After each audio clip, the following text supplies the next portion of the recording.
and today we're going to talk about doing some indoor work on your putting stroke. When I talk to people about putting, I always like to stress that there's three essential skills that we need to be good at in order to be a great putter.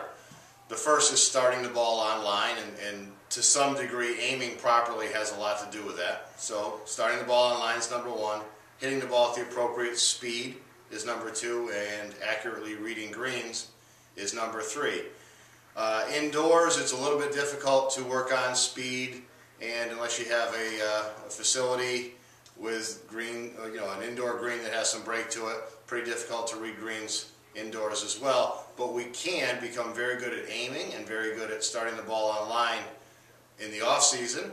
And what we're going to talk about today is a very simple, inexpensive training aid. It's a metal yardstick that I got at my local hardware store. Price tag is still on it, $5.99. Okay, so not a big investment.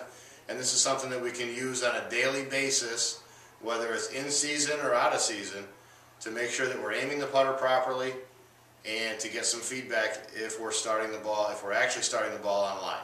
Because when we're out on the golf course, sometimes it's a little bit hard to tell if we're aimed properly, if we started the ball on line. So here's a great way to get some feedback indoors. Okay, here's my $6 metal yardstick that I picked up at my local hardware store.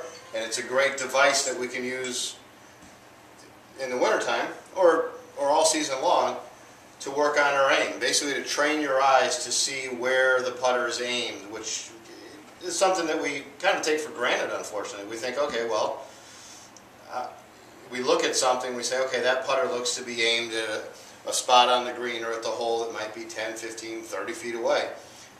In actuality, we see a lot of players will have a bias, either right or left, where they're consistently aimed, a fair amount either left or to the right. We want to start to close that down and get closer and closer to aiming where we want the ball to go. So if I take the putter and I just put it flush to the nice square edge in the back of at the end of the yardstick, I know that my putter is now perpendicular to the yardstick, and I can help train my eyes if I were to do this on a consistent basis and see that when the putter looks like this, that my putter is actually aimed down the yardstick.